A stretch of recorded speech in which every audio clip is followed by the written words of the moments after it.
গেলে গিয়ে ওই দেশটা আপনার দখলে চলে যাব, এই কথা ভাববার কোনো অবকাশ নাই।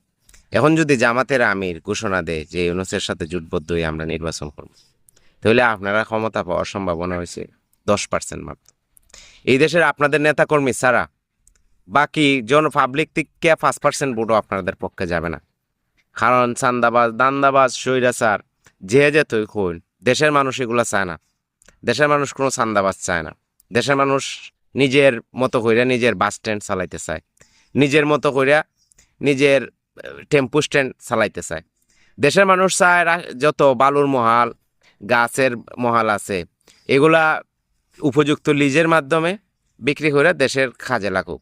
এগুলা কেউ দখলে চলে যাক, এগুলা দেশের মানুষ চায় না।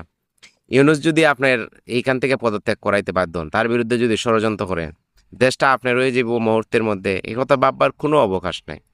হাসিনারে ফিরাই আইন নাই, দেশের মধ্যে বসানোর কোনো সুযোগ নাই, কেউ দিবে না। দেশের মানুষ একবার জীবন দিছে, আর একবার জীবন বাজি রাখবো। হাসিনা এখন ইন্ডিয়া গেছে, আর একবার যদি যাইতে হয় সে ইন্ডিয়াও যাইতে পারবে না, সরাসরি বঙ্গোপসাগরে গিয়ে পড়বো, এটা নিশ্চিত থাকেন। সুতরাং ইউনূসের অধীনে যে দেশ আছে, আপনারা মায়ের পেটে আছেন। হাসিনা দেশের যে অবস্থার মধ্যে রেখে গেছিল, দেশের রিজার্ভ আছিল $11 বিলিয়ন, আর ঋণ আছিল $14 বিলিয়ন, বৈদেশিক বাণিজ্যিক ঋণ। এই 8 মাসে ইউনূস $14 বিলিয়ন বাণিজ্যিক ঋণ দিছে, তেলের পয়সা দিছে, ইন্ডিয়ার পেঁয়াজের পয়সা দিছে, বিদ্যুতের পয়সা দিছে। এগুলো হাসিনা ঋণের উপরে আইনা আমরা দেশের মধ্যে ফালাই রাখছি। আর এগুলো ঋণের উপরে কীভাবে আনে? কারণ বৈদেশিক যে ট্রানজ্যাকশনগুলো হয়, বিদেশ থেকে যে পণ্যগুলো বাংলাদেশের মধ্যে আসে, এগুলা ব্যাংকের মাধ্যমে পরিশোধ করে, ব্যাংক এগুলা ক্রেডিট কার্ডের মাধ্যমে এগুলা জনগণের হাতে পৌঁছাইতে। এগুলো কিন্তু টাকা, যেমন মনে করেন আজকে 200 টন পেঁয়াজ বাংলাদেশের মধ্যে আইছে, টাকা কিন্তু সাথে সাথে বাংলাদেশ থেকে অন্য দেশে, যে দেশ থেকে আইছে এই দেশে যায় না। টাকাটা আপনার একটা ব্যাংক আপনার চুক্তিবদ্ধ হয় এই দেশের একটা কোম্পানির সাথে, একটা ব্যাংকের সাথে, যে আপনি 200 টন পেঁয়াজ দেন, টাকা আমি দিব। তখনও টাকা দেয় না, কমপক্ষে 2 মাস 3 মাস সময় থাকে। এই যে বাংলাদেশের যে একটা আকুর বিল আছে না, এটা 3 মাস পরে পরিশোধ করে। যদি বাংলাদেশ পাকিস্তান থেকে কোনো জিনিস কিনে, বাংলাদেশ মায়ানমার থেকে কোনো জিনিস কিনে, ইন্ডিয়ার থেকে কোনো জিনিস কিনে, এগুলা ঋণের উপরে আসে, টাকা পরিশোধ করতে 3 মাস সময় লাগে। তদ্রূপভাবে ইন্ডিয়াতে যদি কোনো জিনিস বাংলাদেশ থেকে যায়, এটাও আপনার 3 মাস পরেই টাকাটা দেশের ব্যাংকের মাধ্যমে আসে। হাসিনা এই সুযোগ কাজে লাগাইয়েই $14 বিলিয়ন ঋণ নিছিল। কাতার থেকে গ্যাস আনছে আপনার $3.5 বিলিয়ন বাকিতে, আইনে আর টাকা পরিশোধ করছে না, পরে কাতার আর গ্যাস বাংলাদেশে দিছে না, যার কারণে গ্যাসের দাম বাংলাদেশের মধ্যে প্রায় 200-300 টাকা বাইরে গেছিল এলপিজি গ্যাসে। এখন বর্তমানে যেটা আপনার 1450 টাকা, এটা আসিল 1650 হাসিনার সময়, যে এখন 200 টাকা ইউনূসে কমাইছে। ইউনূস বিদ্যুৎ দিছে বাংলাদেশের মানুষের নিরবিচ্ছিন্ন। তাইলে ইউনূস ভালো না, তাই অন্য কেউ ভালো? ইউনূস থাকার কারণে বিশ্ব রোডের কাজের গতি যদি আপনি দেখুন, তাহলে দ্রুত গতিতে কাজ চলতেছে। হাসিনা থাকার সময় 8 বছরে যে পরিমাণ কাজ হয়েছে, ইউনূস থাকার সময় 8 মাসে বিশ্ব রোডে তার চাইতে বেশি পরিমাণ কাজ হয়েছে।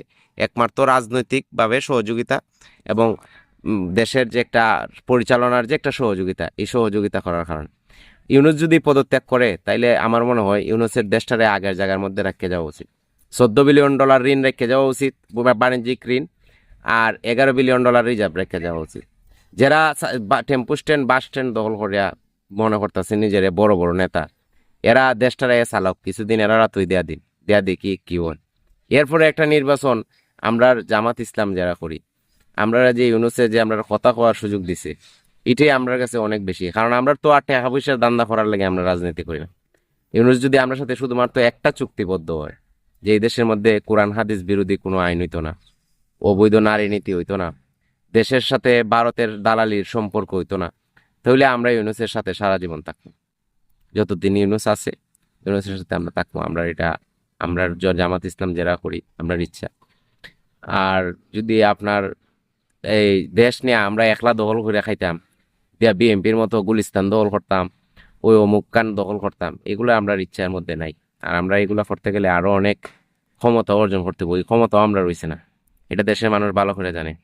আমরা এবার দখলদারি, টেম্পু স্ট্যান্ডগিরি, এগুলো আমরা করার ইচ্ছাও নাই, শক্তিও নাই, বা আমরা শক্তি থাকলেও আমরা করতাম না, এটা আমরা ইচ্ছার মধ্যে নাই। যারা এটা করতে চায়, এরা দেশটা কিছুদিন গেলে পর, বেশি না, ইউনূস তো 8 মাস চালাইছে, এরা আপনার 2 মাস সময় দিবেন, এরপর দেশের মধ্যে দেখবেন কি অবস্থা লাগে। এরপর হয়তো হাসিনা আইব, না তা আবার পুনরায় ইউনুসে আইতেইব। এত বড় দল হইয়া লাভ নাই ভাই, যে দলের মধ্যে নিজের কোনো শৃঙ্খলা নাই। আপনারা যে এত বড় দল, আপনারা পারছেন আজ পর্যন্ত একটা কমিটি দিতে।